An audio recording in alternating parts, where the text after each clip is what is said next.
Artinya capek kuat, ngomong kecil akan curhat. Hari-hari rasanya kecewa berat. Tolong sing orang mantap, rasanya kayak disetok. Siramu artinya kecewa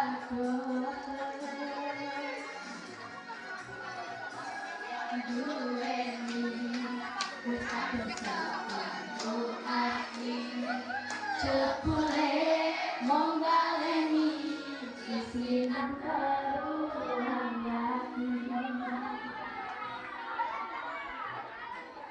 bolak-balik dolanan bolak-balik wes kapusan janji manis nalika awal pacaran bolak-balik dolanan bolak-balik wes kapusan janji manis nalika awal pacaran tapi pedus tak lakoni hati ayu wes ngalami kadung orang mikir cinta apa sakit gusti kali ngelanan bolak-balik kapusan janji manis nalika awal pacaran tapi pedus tak lakoni tapi payung wes ngalami kadung orang mikir cinta tak pasrah gusti kadung orang mikir cinta tak pasrah gusti. Adalah dalam dunia pendidikan di Indonesia seringkali banyak ditemui bahwa CP atau capaian pembelajaran dan tujuan pembelajaran tidak optimal diterapkan untuk menyusun buku teks. Bagaimana tanggapan Anda? Baik, terima kasih atas pertanyaan yang diberikan. Sebelumnya, Assalamualaikum warahmatullahi wabarakatuh. Perkenalkan, saya Dela Marisa Indriani dengan NIM 2101421039. Izin untuk memberikan pendapat terkait dengan pertanyaan tersebut. Menurut saya, di dalam pendidikan memang terdapat tujuan pembelajaran dan capaian pembelajaran yang harus dicapai. Jadi sebelum menuju hal tersebut, harusnya seorang guru dapat menentukan terlebih dahulu capaian yang akan dicapai dan tujuan pembelajaran sebelum melakukan pembelajaran dalam kelas, sehingga nantinya akan tercapai pembelajaran dengan maksimal dan optimal. Sekian dari saya, terima kasih. Wassalamualaikum warahmatullahi wabarakatuh. Integrasikan teknologi informasi dan komunikasi atau TIK secara efektif dalam pembelajaran bahasa Indonesia dan sastra Indonesia. Baik, terima kasih atas pertanyaannya. Sebelumnya perkenalkan saya Faradila Sididaria dari Rombol 1. Menurut saya adanya TIK dalam pembelajaran bahasa Indonesia tentunya membantu guru dan juga siswa seperti pembuatan cerpen dan juga pembuatan naskah-naskah seperti teks dan lain sebagainya. Itu dapat dilakukan menggunakan teknologi seperti itu. Demikian jawaban dari saya. Wassalamualaikum warahmatullahi wabarakatuh. Tanggapan Anda terkait penggunaan bahasa Indonesia di media sosial yang tidak menerapkan penggunaan bahasa baku. Baik, terima kasih atas pertanyaannya. Perkenalkan, nama saya Anita Sunaruri dengan NIM 2101421067. Saya izin menjawab pertanyaan bagaimana penggunaan bahasa di media sosial yang tidak menggunakan bahasa baku. Menurut saya hal itu sangat biasa ya dilakukan oleh generasi muda karena memang orang-orang Indonesia mendapatkan pengaruh dari budaya luar, dan tentunya jika kita sebagai pribadi, sebagai warga negara Indonesia tidak dapat mengontrol diri untuk berbicara lisan dengan baik, tentunya hal itu tidak dapat dibenarkan. Oleh karena itu, saya sebagai calon pendidik dari bahasa Indonesia tentunya akan menyikapi dengan lebih mengenalkan bahwa bahasa Indonesia yang baik dan benar, terutama bahasa baku itu wajib dikenalkan dengan baik oleh saya sebagai guru di sekolah nanti. Mungkin dengan program sastra masuk kurikulum itu adalah program sangat bagus karena akan membiasakan generasi-generasi muda untuk mengetahui kosakata baku, kosakata yang baik, yang indah dari bahasa Indonesia. Contohnya mungkin bahasa yang digunakan sehari-hari, kata sambil itu bisa diganti dengan kata sembari atau seraya. Baik, begitulah jawaban dari saya. Terima kasih. Wassalamualaikum warahmatullahi wabarakatuh. Baik, terima kasih pertanyaannya. Saya Ari Adrian.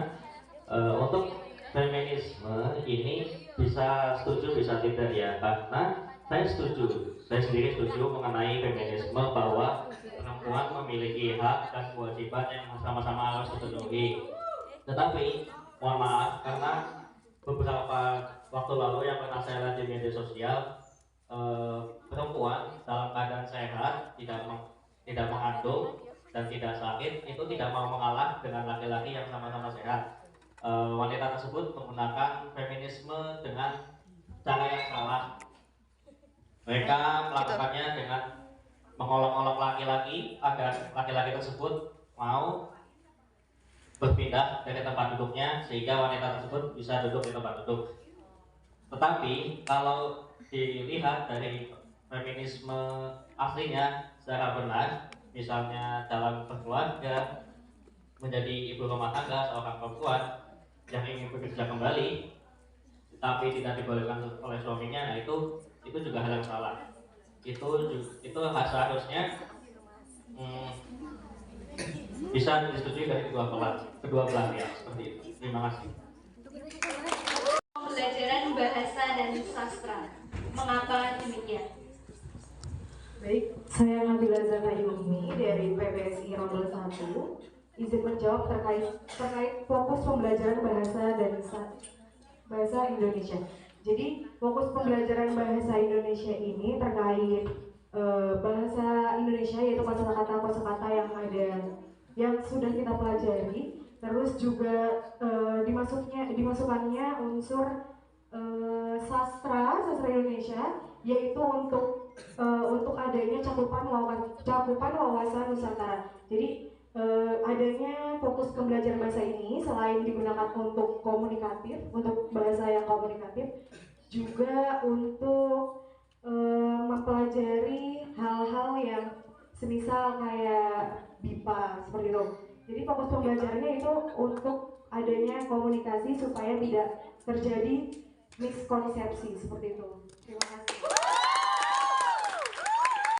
Bagaimana pandangan Anda mengenai perbedaan antara bahasa lisan dan bahasa tulis dalam konteks sastra? Baik, terima kasih atas pertanyaan yang diberikan. Menurut saya, perbedaan antara ekspresi tulis adalah sebagai gambaran wahana yang nantinya akan dapat dibaca oleh khalayak umum.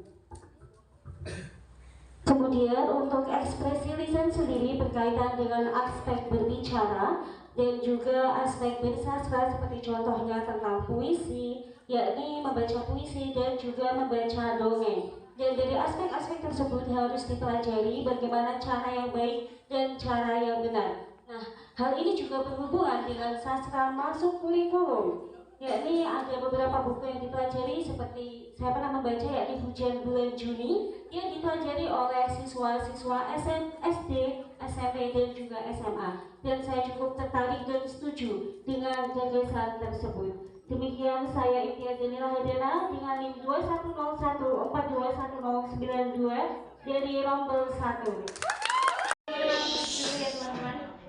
Apakah pembelajaran di kelas, khususnya pada saat pembelajaran bahasa Indonesia, harus dilakukan secara formal? Mengingat belajar bahasa adalah belajar bagaimana komunikasi yang baik dan sesuai kaidah-kaidah yang ditetapkan. Baik, terima kasih atas kesempatannya. Saya Iktina Sanatika dari Rombel 1 izin menjawab pertanyaan tersebut. Menurut saya, pembelajaran bahasa Indonesia di dalam kelas tidak harus dengan cara yang formal. Karena sebenarnya penggunaan bahasa itu bukan hanya yang benar saja, tetapi penggunaan bahasa yang baik. Dan belum tentu bahasa yang formal tersebut dapat cocok atau baik digunakan dalam keadaan tertentu. Terima kasih. Bagaimana menurut Anda terkait pentingnya kesantunan berbahasa dalam pembelajaran bahasa Indonesia, serta cara menanggulangi penggunaan bahasa gaul bagi peserta didik?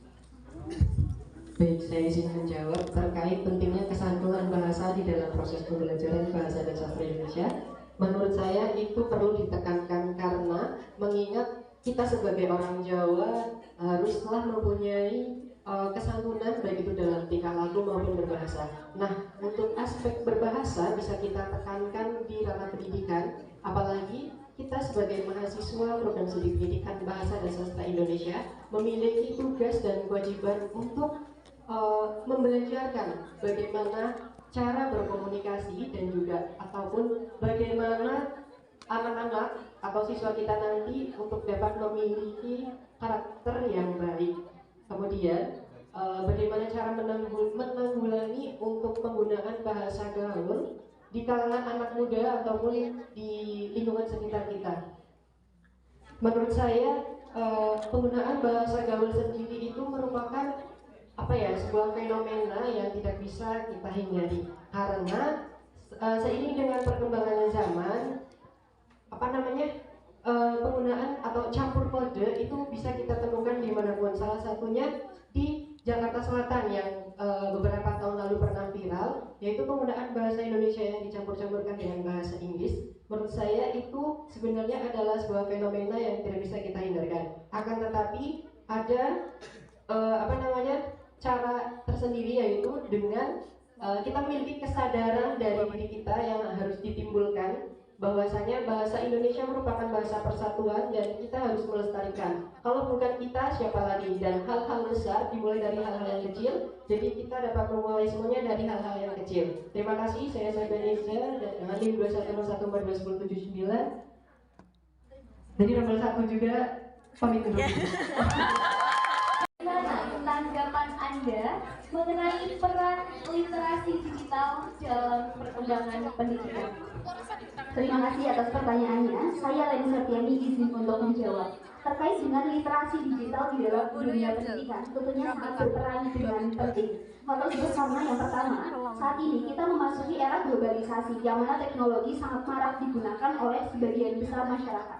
Kemudian yang kedua, di sekolah kita memiliki kurikulum merdeka, yang mana di dalam kurikulum merdeka ini kita dapat mengimplementasikan teknologi di dalam pembelajaran. Maka dari itu, kita selaku calon pendidik masa depan, nantinya kita harus dapat menggunakan teknologi tersebut dengan baik. Salah satunya adalah melalui literasi digital di dalam pengimplementasian pendidikan bahasa Indonesia di sekolah. Kemudian selain itu, kita juga tentunya harus terpapar dengan teknologi, karena mau bagaimanapun kita tentunya membutuhkan teknologi di dalam kehidupan kita. Apabila kita tidak memiliki kemampuan di dalam literasi digital tersebut, tentunya hal tersebut akan sangat membahayakan karena kita tidak dapat memiliki kecerdasan bagaimana cara untuk menggunakan teknologi tersebut dengan baik.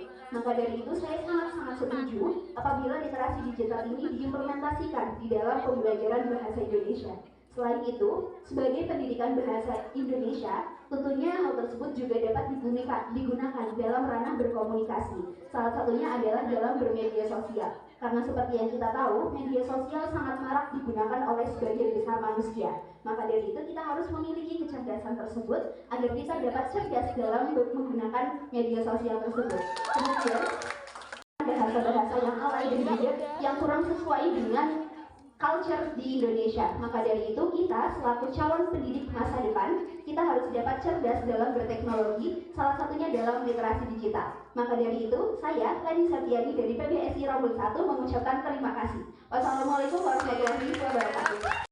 Meningkatkan kesadaran Anda akan struktur dan kegunaan bahasa dalam konteks budaya yang berbeda. Baik, terima kasih atas pertanyaannya. Selamat sore Pak Diamond, selamat sore Pak Iwo, selamat sore teman-teman.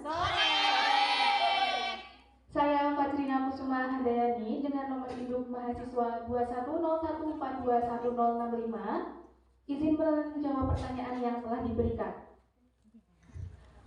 Saya akan bercerita sedikit. Pada awalnya saya bukanlah orang yang memahami bahasa Indonesia. Ya mungkin saya sama seperti teman-teman dulu bahwa bahasa Indonesia itu gampang. Ketika saya mulai berkuliah di Prodi Pendidikan Bahasa dan Sastra Indonesia, saya mulai terbukakan bahwa bahasa itu sangat luas. Nah, kaitannya dengan kesadaran budaya tersebut, bahwa kita lihat saja, bahasa itu merupakan bagian dari kebudayaan. Kita mempelajari bahasa sama seperti kita melestarikan budaya di Indonesia, begitu. Terima kasih. Kiki, bagaimana cara mengembangkan materi dan metode pembelajaran bahasa dan sastra Indonesia yang lebih inovatif?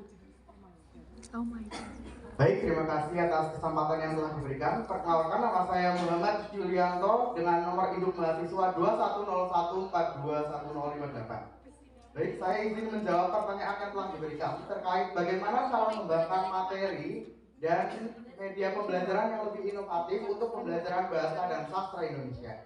Nah, kita sebagai calon pendidik dibiasakan sejak sekarang untuk dapat mampu menyiapkan materi dan media yang tepat digunakan dalam pembelajaran bahasa dan sastra Indonesia.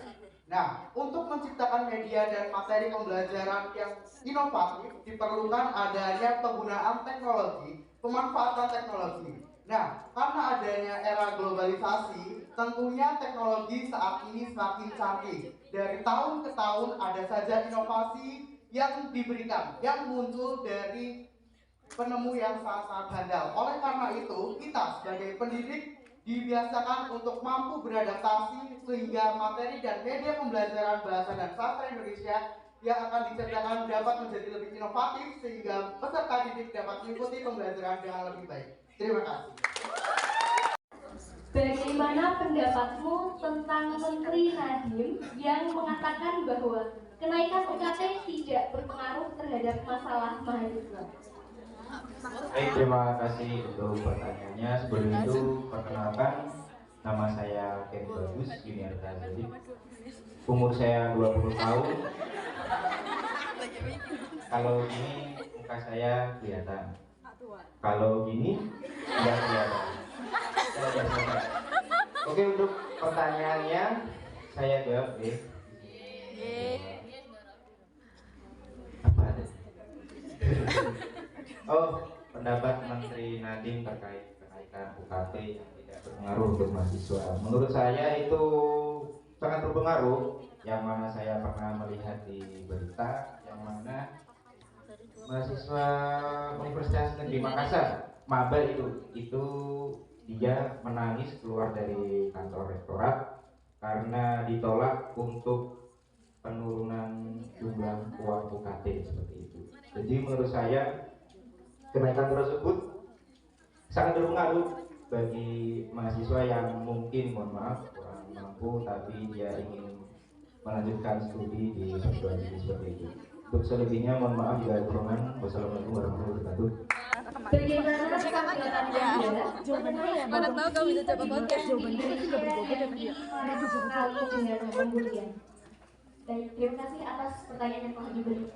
Teman-teman, kita bisa mengetahui bahwa pendidikan adalah salah satu hal yang paling fundamental sebagai hak yang perlu warga Indonesia itu dapatkan. Nah, kita bisa melihat teman-teman, bagaimana tidak? Karena pendidikan inilah yang akan menciptakan pendidikan karakter yang nantinya dapat meningkatkan kualitas sumber daya manusia pada generasi muda yang akan melanjutkan perjuangan Indonesia.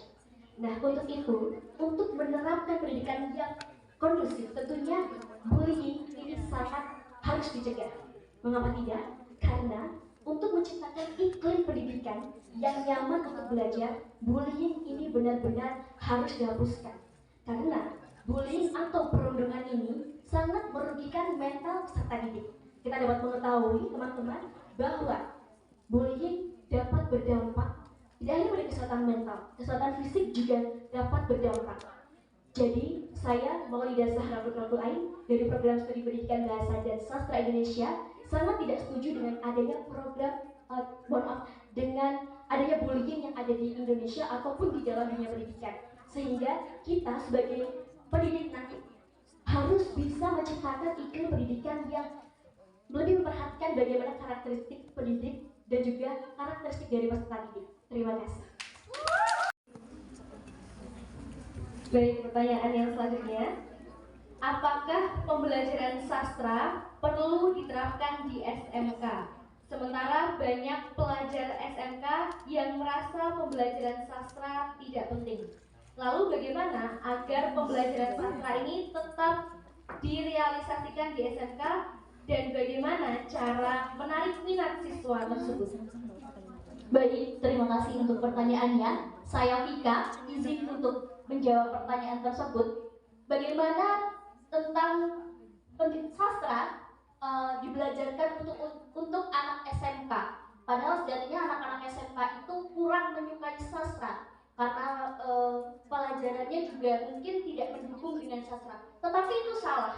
Menurut saya, sastra dapat dipelajarkan kepada anak-anak SMK dengan cara yang lebih menarik. Karena sastra tidak hanya tentang kata-kata indah, tetapi bagaimana kita bisa menyampaikan sebuah uraian kata dengan suatu objek yang ada. Misalnya saja, kalau anak SMK otomotif misalnya, kita bisa berpuisi tentang mobil atau mungkin kunci Inggris dan lainnya. Sastra tidak hanya pada berkutat dengan kata-kata indah, tetapi adalah objek apa yang kita ingin jadikan sebagai sebuah karya sastra. Dan harus diajarkan dengan cara yang menyenangkan, karena sejatinya pelajaran sastra itu bukan pelajaran yang membosankan, tetapi menyenangkan karena sebuah bentuk hiburan. Terima kasih. Itu menghadapi bahasa yang kurang baik secara lisan dan tulis adalah dengan cara berlatih. Misalkan kita tidak mempunyai kemampuan berbahasa secara lisan, maka yang perlu dilakukan yang pertama adalah berlatih. Kemudian secara tulis juga kita juga berlatih secara tertulis, yaitu sering-sering menulis karya tulis ilmiah atau karya tulis tentang pengalaman pribadi atau pengalaman-pengalaman yang lainnya, baik tentang diri sendiri maupun tentang orang lain. Terima kasih. Tanggapan Anda terkait program P5 yang masuk dalam kurikulum Merdeka?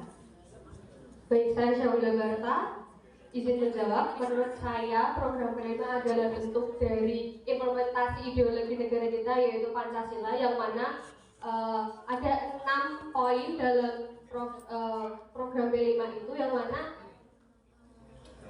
yang pertama pasti ada kereligiusan, nasionalisme, kemudian ada gotong royong, dan 3 hal lainnya, yang mana itu adalah hal atau tujuan yang ingin dicapai oleh pendidikan Indonesia, yang mana kita tidak hanya pandai dalam pengetahuan dan keterampilan, tapi kita juga harus beriman, kemudian kita juga nasionalisme tinggi, dan bertanggung jawab, mandiri, dan lain-lain. Jadi menurut saya program P5 ini tidak akan pernah